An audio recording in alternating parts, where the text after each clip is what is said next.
Hello everyone, welcome to Unacademy let's crack UPSC CSC Hindi. मैं Rinku Singh, welcome all of you. तो कैसे हैं आप लोग? One second.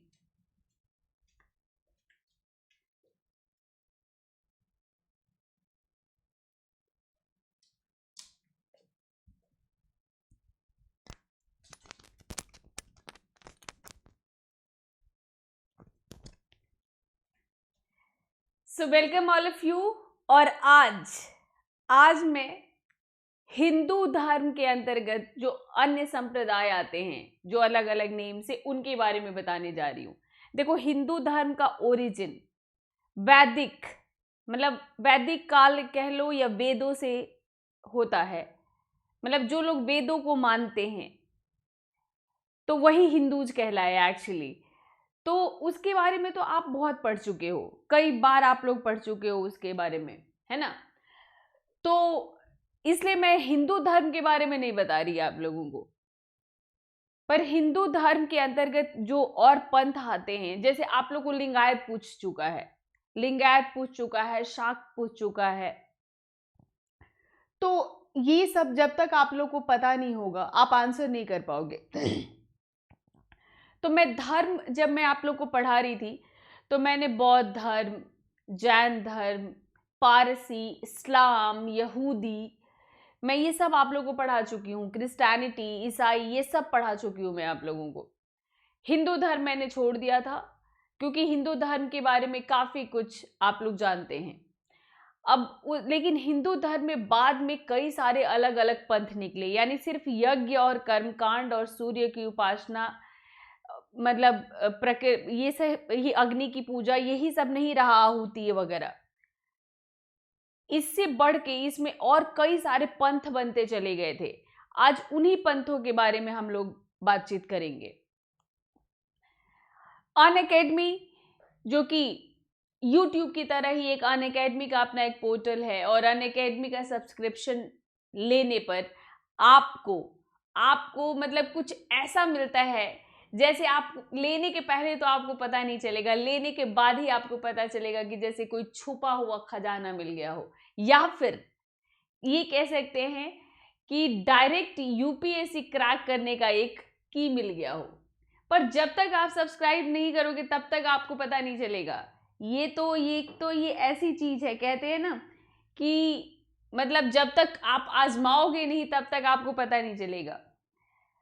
तो यहाँ पर मंडे टू संडे क्लासेस चलती हैं, और सब्सक्रिप्शन लेने के बाद आपको ऐसा लगता है कि आपको हर स्टेप पर कोई आपको गाइड करने वाला है इधर, एवरी स्टेप।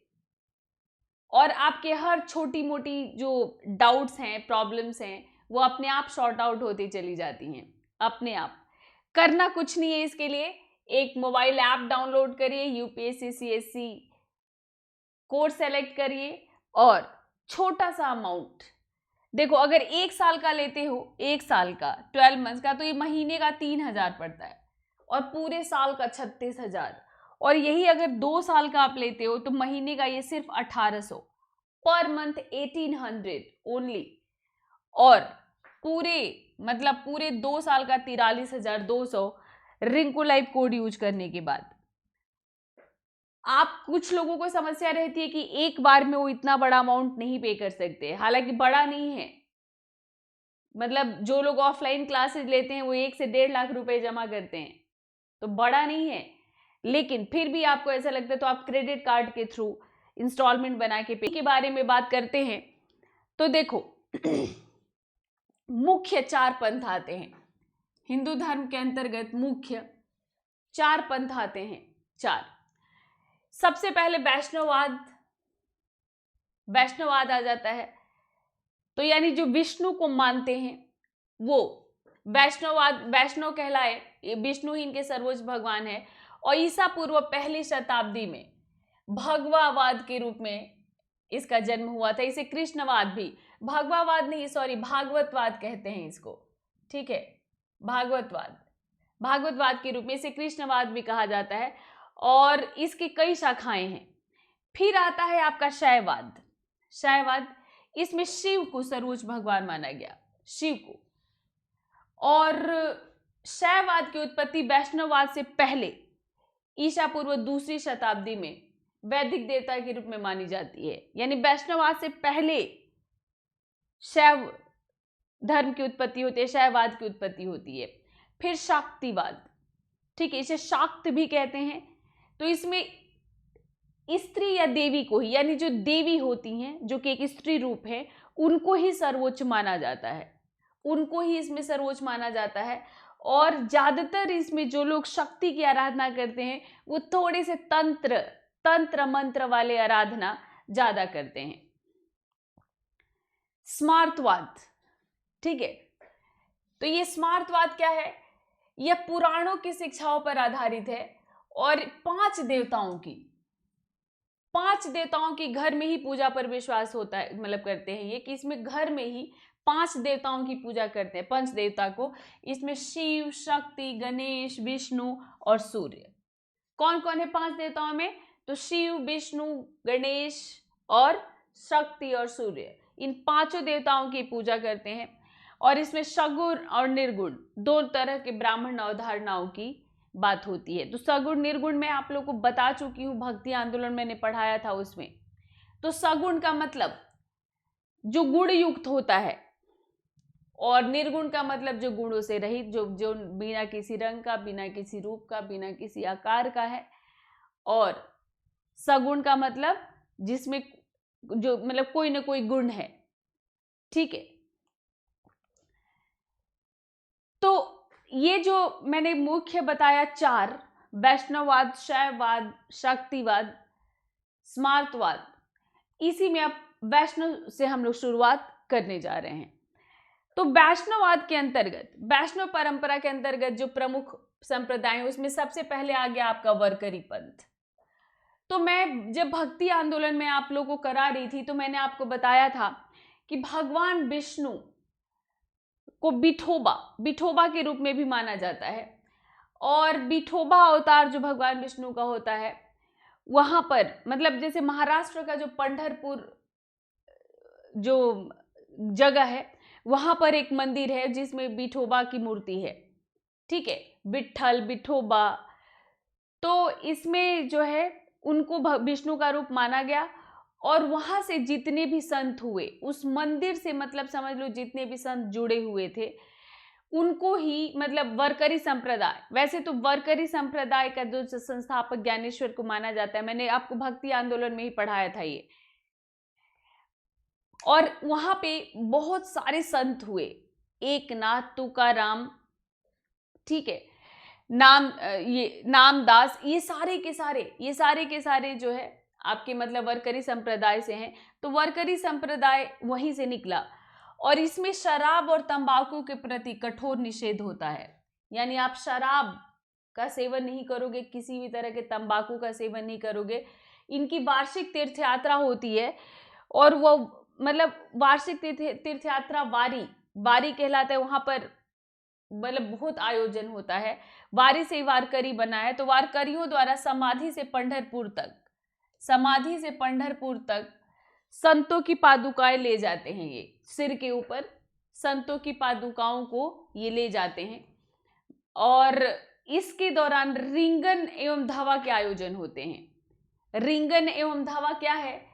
तो मतलब रिंगन का क्या होता है कि तीर्थयात्रियों के पंक्तियों के बीच, मतलब तीर्थयात्री जैसे ऐसे एक लाइन से जा रहे हैं, एक ये तीर्थयात्रियों की लाइन है और एक ये तीर्थयात्रियों की लाइन है।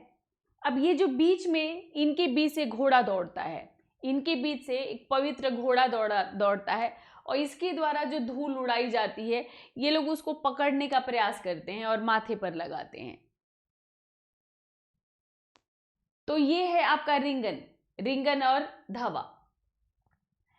इस संप्रदाय के अंतर्गत जो हैं, जो मैंने जैसा ही बताया, ज्ञानेश्वर, नामदेव, एकनाथ, तुकाराम, ये लोग फेमस संत हैं। और इन सब के बारे में जानने के लिए, या इसमें तो कुछ तो वो लर्नर्स होंगे जो मेरे साथ मतलब जुड़े हुए हैं शुरू से, तो उन्होंने मेरी क्लास ली होगी भक्ति संप्रदाय 2-3 दिन पहले जो मैंने लिया था भक्ति आंदोलन का। तो उसमें मैंने इन सारे संतों के बारे में बताया है। जो नए लर्नर्स हैं वो अनअकैडमी का let's crack UPSC CSC Hindi डालेंगे और लेट्स क्रैक यूपीएससी सीएससी या जहां पर अभी आप मेरी क्लास देख रहे हो इसी पर डिस्क्रिप्शन में नीचे लिखा होगा let's crack UPSC CSC Hindi, उस पर क्लिक करो और आप जाके प्लेलिस्ट में देखोगे तो आपको मिल जाएगा भक्ति आंदोलन की क्लास, और उसमें इन सभी संतों के बारे में आपको जानकारी मिलेगी। ज्ञानेश्वर, नामदेव, एकनाथ, तुकाराम, इन सब के बारे में मैंने विस्तार से बताया है।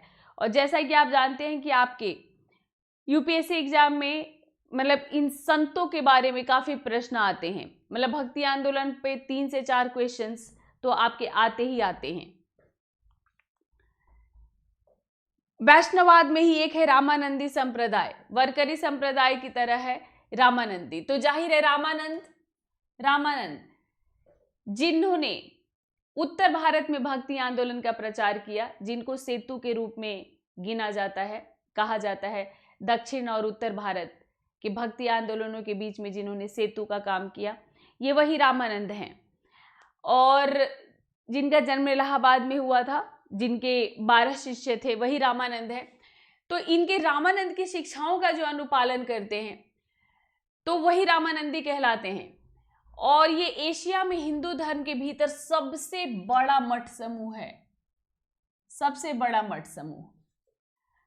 और इन वैष्णव साधुओं को रामानंदी, वैरागी और बैरागी जी, मैंने सुना है, मैं उधर की हूं। क्या बैरागी जी, क्या हाल है?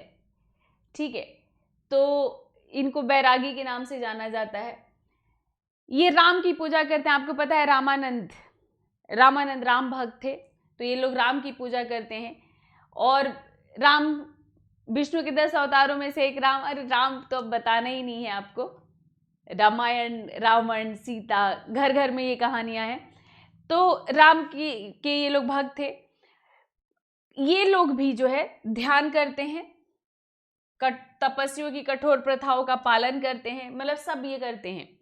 और इनका ये भी मानना है कि मुक्ति प्राप्त करने के लिए ईश्वर की कृपा आवश्यक होती है, मुक्ति प्राप्त करने के लिए ईश्वर की कृपा आवश्यक होती है। और गंगा के मैदानों के आसपास ये बसे हैं, मतलब ये ज़्यादातर आपको मिलेंगे अयोध्या, ठीक है, फिर आपको मतलब इलाहाबाद, बनारस, ये जो इनके मेन जो ये गढ़ है इनके, तो गंगा के मैदानों के आसपास बसे हैं, जो आसपास के ये सब जो एरिया है आपका वहीं पर। हरिद्वार में भी ये मिलते हैं, हरिद्वार, ऋषिकेश, मतलब गंगा के मैदानों से जुड़े हुए। ब्रह्मा संप्रदाय, यहां पार ब्रह्म या सार्वभौम निर्माता यानी भगवान विष्णु, मतलब इन्हें इष्ट देव ब्रह्मा नहीं समझा जाना चाहिए, मतलब वो ब्रह्मा नहीं जिन्होंने सृष्टि को बनाया है, जिनकी पुत्री सरस्वती है और पुत्र नारद हैं, वो ब्रह्मा नहीं, ये ब्रह्म, पार ब्रह्म परमेश्वर। तो उनके साथ ब्रह्मा संप्रदाय, मतलब इसके संस्थापक मध्वाचार्य हैं। और चैतन्य महाप्रभु ने भी प्रचार किया, जिसको गौड़ीय वैष्णव ब्रह्म संप्रदाय कहते हैं। उनको तो गौरांग महाप्रभु कहते ही हैं, और उन्होंने जिसका प्रचार किया उसको गौड़ीय ब्रह्मा संप्रदाय कहा जाता है। और इस्कॉन भी इसी संप्रदाय से संबंधित है। तो ये क्वेश्चन आपका पूछा हुआ था, ब्रह्मा संप्रदाय वाला क्वेश्चन, ये आपका पूछा हुआ क्वेश्चन है, ठीक है। तो यानी ब्रह्मा संप्रदाय के संस्थापक कौन? मध्वाचार्य। थोड़े बहुत परिवर्तन के साथ चैतन्य भी इसी से जुड़े रहे, और चैतन्य से ही इस्कॉन जुड़ा हुआ है। पुष्टि मार्ग संप्रदाय, ये भी आपका पूछा हुआ क्वेश्चन है, पुष्टि मार्ग भी। तो ये वल्लभाचार्य के बारे में मैं अपने भक्ति आंदोलन वाले क्लास में बता चुकी हूं। तो वल्लभाचार्य द्वारा लगभग 1500 ईस्वी में यह स्थापित हुआ। और इनका दर्शन क्या है कि सत्य केवल एक एवं एकमात्र ब्रह्म है, यानी सत्य कोई है तो सिर्फ ब्रह्म है, ब्रह्म के अलावा सब मिथ्या है, झूठ है। उनकी भक्ति भगवान कृष्ण के लिए शुद्ध प्रेम पर आधारित है, शुद्ध प्रेम पर। और सभी अनुयायियों से कृष्ण के व्यक्तिगत प्रतीक पूजा अर्चना करने की अपेक्षा इसमें की जाती है कि आप मतलब कृष्ण के चिन्ह रखो, कृष्ण के मतलब वो मूर्ति रखो अपने पास, ये सब रखो आप अपने पास हमेशा। मतलब जितने भी इसके फॉलोअर्स हैं उनसे ये अपेक्षा की जाती है। तो पुष्टि मार्ग के संस्थापक रहे ये वल्लभाचार्य, और ब्रह्म को ही सिर्फ सत्य माना, और ब्रह्म में भी निर्गुण नहीं बल्कि इन्होंने कृष्ण को ही उस ब्रह्म के रूप में इन्होंने देखा। जैसे शंकराचार्य ने भी ब्रह्म को माना, लेकिन वो निर्गुण ब्रह्म को मानते हैं, निराकार ब्रह्म को मानते हैं, और इन्होंने कृष्ण के रूप में माना। ठीक है। निम्बार्क, इसे हंस संप्रदाय और कुमार संप्रदाय के नाम से भी जाना जाता है, और इसके अनुयायियों द्वारा राधा और कृष्ण जैसे इष्ट देवों की पूजा की जाती है। सिद्ध, अपशैव परंपरा, अपशैव परंपरा की बात करेंगे तो इनके बारे में तो आपने फिर भी पहले से सुना होगा इनके बारे में। शैव परंपरा से ही आप मतलब इसमें ही आपको ज्यादा ध्यान देना है, और यहीं से आपके ज्यादा प्रश्न आते हैं। क्यों? क्योंकि जो वैष्णव वाला तो आपको मतलब वरकरी, ये भक्ति संत काफी फेमस हैं, वरकरी संप्रदाय वाले, महाराष्ट्र के संत कह लीजिए, महाराष्ट्र के संत। जब भक्ति आंदोलन चला तो कहा एक पंथ महाराष्ट्र से निकला, तो वो वरकरी संप्रदाय कई बार आप सुन चुके हैं, उनके बारे में पढ़ चुके हैं।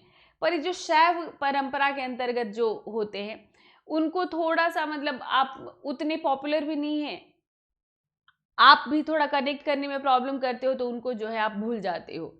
तो यहीं से इसीलिए क्वेश्चंस भी ज्यादा आते हैं। तो ये सिद्ध योगी होते हैं, सिद्ध। तो इसमें सिद्ध, नाथ, तपस्वी, साधुओं या योगियों के स्वरूप में संदर्भित किए जाते हैं, सिद्ध साहित्य, नाथ साहित्य ऐसे करके।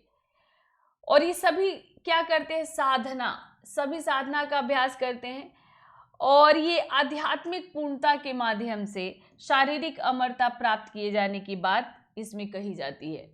कि मतलब आप अगर आध्यात्मिक पूर्णता प्राप्त कर लोगे तो आप अमर हो जाओगे। आप क्या हो जाओगे? अमर।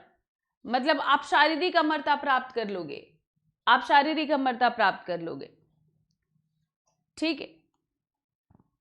नाथपंथी, सिद्ध के बाद आते हैं नाथपंथी, और ये इन्हें भी सिद्ध सिद्धांत के रूप में भी जाना जाता है, बस उसी के अलग अलग। तो गोरखनाथ और मत्स्येंद्रनाथ, गोरखनाथ और मत्स्येंद्रनाथ। तो नाथ पंथ में जो है, नाथ पंथ के संस्थापक मत्स्येंद्रनाथ माने जाते हैं, और सबसे ज्यादा पॉपुलर गोरखनाथ, मतलब गोरखनाथ मतलब नाथ पंथ से ही निकला हुआ एक वो है। तो ये शिव के एक मतलब आदिनाथ की उपासना करते हैं। ये जो आप देख रहे हो, इसमें 9 संत हुए थे, कुल इसमें 9 संत हुए थे। नाथ पंथ में 9 संत, उन्हीं 9 संतों की ये पिक्चर है। और ये जो है, जो नाथपंथी हैं, मैंने आप लोग को बताया था गोरखनाथ के बारे में, मैं भक्ति आंदोलन में गोरखनाथ के बारे में, मत्स्येंद्रनाथ के बारे में आपको बता चुकी हूँ, और उसमें देख लेना, आपको और क्लियर हो जाएगा। तो ये क्या करते हैं कि शिव के आदिनाथ की उपासना करते हैं, और शरीर को निरपेक्ष वास्तविकता के ज्ञान से जागृत चेतना में रूपांतरित करने के लिए हठ योग का प्रयोग करते हैं, हठ योग का। तो ये मतलब शरीर की निरपेक्ष वास्तविकता के ज्ञान से, मतलब आपको जो है शरीर में, जैसे मैंने यहाँ पर ऐसे काटा तो आपको दर्द हुआ है ना, चोट लग गई, आपको ठंड लगती है, गर्मी लगती है, बरसात में भीगते हो तो आपको जुकाम हो जाता है। तो ये सारी जो चीजें हैं, तो ये इस शरीर से मतलब इस शारीरिक जो चेतना है, इससे बाहर निकलकर ये जो है अपने वास्तविक चेतना को जागृत करना चाहते हैं, वास्तविक चेतना को जागृत करना चाहते हैं। अपने उस वास्तविक चेतना को जागृत करने के लिए ये अपने शरीर को कष्ट देते हैं। हठ योग का मतलब कि मतलब जैसे आप आग जला के और उसमें धूनी रमाते हैं और चारों तरफ आग जल रहा होता है, वो आग में अपने चेहरे को शरीर को तपाते हैं। मतलब आप ये समझ लो कि दिसंबर की रात में भी ये खुले शरीर बैठे हुए हैं बाहर खुले में। तो ये मतलब हठ योग की बिल्कुल जिद करके मैं अपना वो करूंगा, जागृत करूंगा। जैसे मतलब अगर आग से जलता है तो मैं उस पर चलूंगा, देखते हूं आग क्या करेगा। तो ये लोग इस तरह का हठ योग करते हैं और ये एक तरह से इनका तकनीक है कि अपने शारीरिक चेतना से बाहर निकलकर उस चेतना को जगाने का, मतलब शरीर को ऐसा बना लेते हैं तपा तपा कर कि इनको मतलब धूप, गर्मी, बरसात इन सब का फिर फर्क पड़ना बंद हो जाता है। तो ये जो मतलब साधु हैं नाथपंथी, ये एक स्थान पर लंबे समय के लिए कभी नहीं रहते, निरंतर भ्रमण करते हैं, यायावर टाइप के होते हैं, लंगोटी और धोती पहनते हैं, राख से अपने शरीर को आवृत करते हैं, आप देख पा रहे हैं। तो ये इसमें जो है लंगोटी और धोती भी पहनते हैं, वो लंगोट मतलब लंगोट पहन के रखते हैं, केवल ज्यादातर लंगोट पहन के रखते हैं।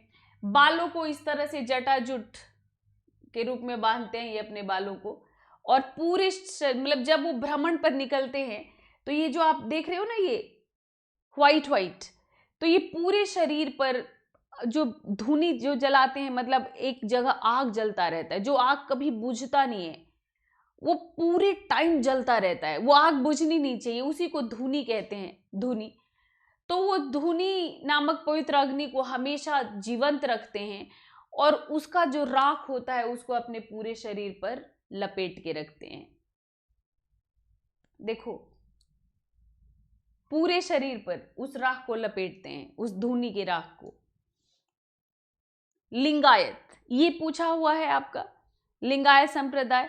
तो वीरशैव, मैंने आप लोगों को वीरशैव आंदोलन पढ़ाया है, तो इसे वीरशैव बसवना और अक महाप्रभु, जो शरीर जो मतलब समाज की नीची जातियों से आए और जो छुआछूत को, कर्म कांडों को बिल्कुल नहीं मानते थे, तो ये लिंगायत भी कहे जाते हैं। एकेश्वरवाद में विश्वास करते हैं और इनकी उपासना पद्धति लिंग के रूप में भगवान शिव पर केंद्रित होती है, यानी भगवान शिव की मूर्ति की पूजा ये नहीं करते, ये सिर्फ भगवान शिव के लिंग की पूजा करते हैं और वेदों को, कर्म कांडों को ये नकारते हैं, पूरी तरह से नकारते हैं।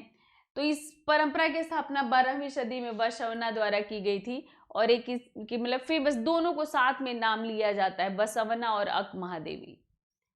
ठीक है, बसवना और अक महादेवी। दशनामी, ये सब हम लोग शैवों को पढ़ रहे हैं, शैवों को पढ़ रहे हैं हम लोग। तो दशनामी सन्यासी, दशनामी सन्यासी जो हैं ये अद्वैत परंपरा से संबंधित हैं और ये शंकराचार्य के शिष्य होते हैं। शंकराचार्य के शिष्य, अद्वैत परंपरा से संबंधित, यानी अद्वैतिज्म शंकराचार्य ने दिया है, अद्वैतवाद। इन्हें 10 नाम सन्यासी कहा जाता है, 10 नाम सन्यासी। ठीक है, इसीलिए 10 नामी सन्यासी कहे जाते हैं, क्योंकि वे आगे 10 समूहों में विभाजित हैं, इसलिए 10 नामी सन्यासी। ठीक है, तो 10 नामी सन्यासी। और इसके बाद है एक अघोरी। तो अघोरियों के बारे में तो आप लोगों ने सुना होगा, अघोर पंथ। तो बनारस में आप जाएंगे तो वहां पे कीनाराम स्थल है, कीनाराम स्थल। जब आप BHU जाएंगे तो BHU से थोड़ा पहले ही, मतलब BHU जो बनारस का, जो बनारस हिंदू यूनिवर्सिटी है, वो लंका पर है, जो वो एरिया है वो लंका के नाम से जाना जाता है। तो उससे थोड़ा पहले ही ये कीनाराम स्थल मिलता है और एंट्रेंस पे बड़े बड़े वो कंकाल, क्या वो मुखौटा, सिर लगाया गया है।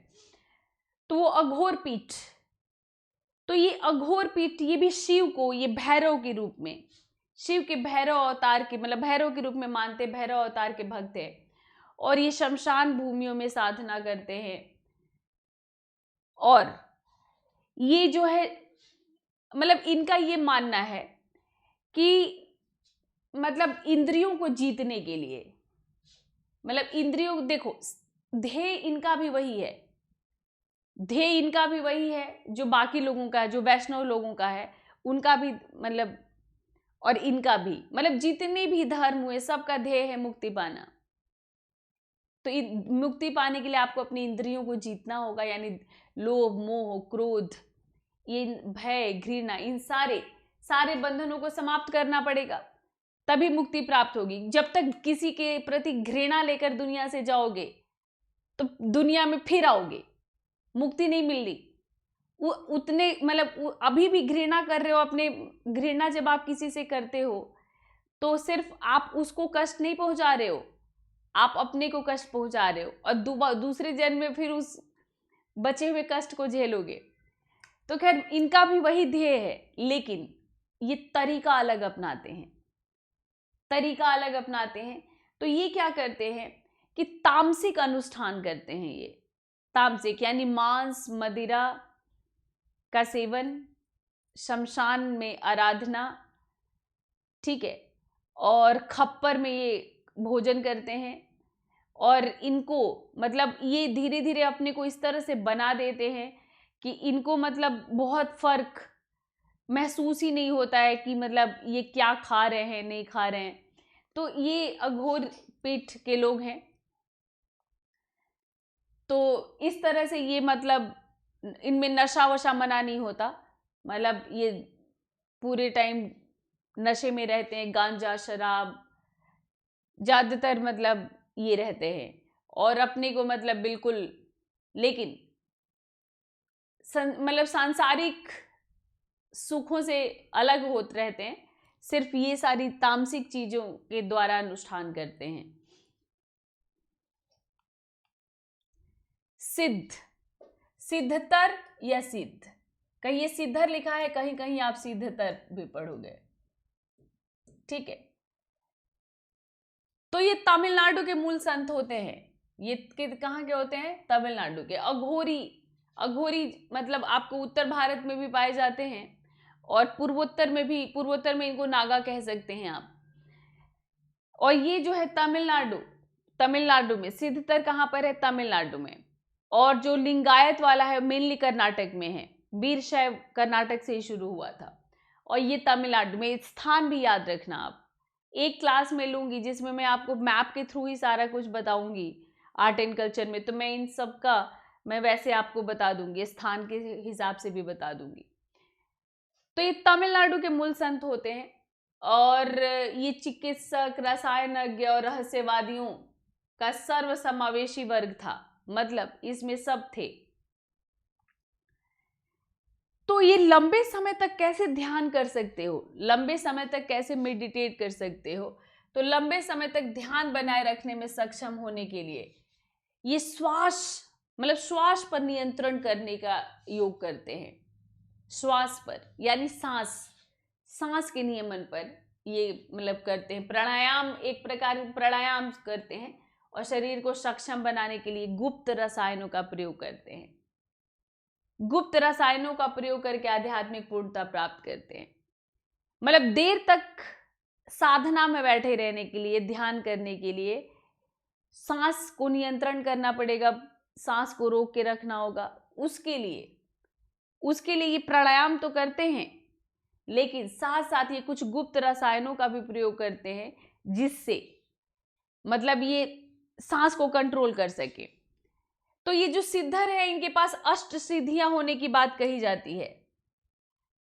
और वर्मम नामक आत्मरक्षा की युद्ध शैली, आत्मरक्षा के लिए युद्ध शैली और चिकित्सा उपचार की संयुक्त पद्धति का संस्थापक माना जाता है, ठीक है, वर्मम को।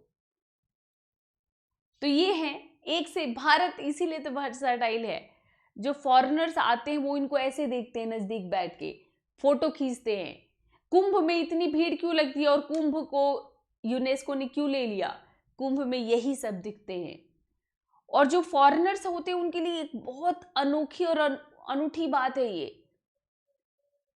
कि इस तरह से लोग योग करते हैं, साधना करते हैं, इस तरह से मुक्ति के लिए उपाय करते हैं। मुक्ति के लिए तो वो भी छटपटाते हैं, विदेशों में भी, पर वो साइक्रेटिस्ट के पास भागते हैं, साइक्रेटिस्ट के पास भागते हैं, जो है चर्च भी जाते हैं। लेकिन भारत में वो एक से एक तरीके उनको मिलता है देखने को। और यही सब वो देखने के लिए आते हैं। तो इसमें जो है मैंने वैष्णव बताया और शैव बताया, और अब कुछ और हैं। तो इसमें जो है देखो, मैंने 4 मुख्य बता दिए थे आपको, वैष्णव, शैव, शाक्त। शाक्त बताया था, और एक आप लोगों को संप्रदाय बताया था। तो शाक्त में तो मतलब जैसे शक्ति की आराधना से ही है, शक्ति की आराधना से ही। और इसमें जो है, जो अन्य हिंदू परंपराएं हैं, इसमें जो है श्रौत है, एक श्रौत। तो ये श्रौत क्या है? इस दुर्लभ समुदाय में केरल के मतलब नंबूदरी ब्राह्मण सम्मिलित हैं, नंबूदरी ब्राह्मण। तो ये नंबूदरी ब्राह्मण क्या करते हैं कि अन्य ब्राह्मणों द्वारा पालन किए जाने वाले वेदांत दर्शन के विपरीत वे दर्शन की पूर्व मीमांसा पद्धति का पालन करते हैं। पूर्व मीमांसा मैंने 2 बताया, पूर्व मीमांसा और उत्तर मीमांसा। तो पूर्व मीमांसा जिसके बादरायण थे, तो वो कहते हैं ना कि मतलब आपका मतलब वेदों से ही जो है आपका मतलब अनुष्ठान, वेदों से ही आपको मुक्ति संभव है। ठीक है, इन्होंने एक तरह से प्रतिस्थापित किया दोबारा से मतलब इन्होंने कर्मकांडों को, यज्ञों को, मैंने आप लोगों को बताया था, उन्होंने कहा कि जो भी हम कार्य करते हैं सब अनुष्ठान है। तो ये जो नंबूदरी ब्राह्मण है, ये क्या करते हैं कि वेदांत दर्शन के विपरीत, वेदांत जिसे उत्तर मीमांसा कहते हैं, वेदांत दर्शन के विपरीत ये पूर्व मीमांसा का करते हैं, और वैदिक बलि, निष्पादन, कर्मकांड, इन सब को महत्व देते हैं। और ये जो है नंबूदरी ब्राह्मण उन प्राचीन सोमयागम अग्निचयन अनुष्ठानों को संरक्षित किए रहने के लिए प्रसिद्ध हैं। ठीक है, प्राचीन सोमयागम और अग्निचयन अनुष्ठान, इसके लिए जो मतलब वैदिक काल में होता था, वैदिक काल में जो यज्ञ के दौरान होता था, और ये भारत के बाकी भागों से लुप्त हो चुके हैं। अब ये सिर्फ और सिर्फ केरल में ये मौजूद है। ठीक है,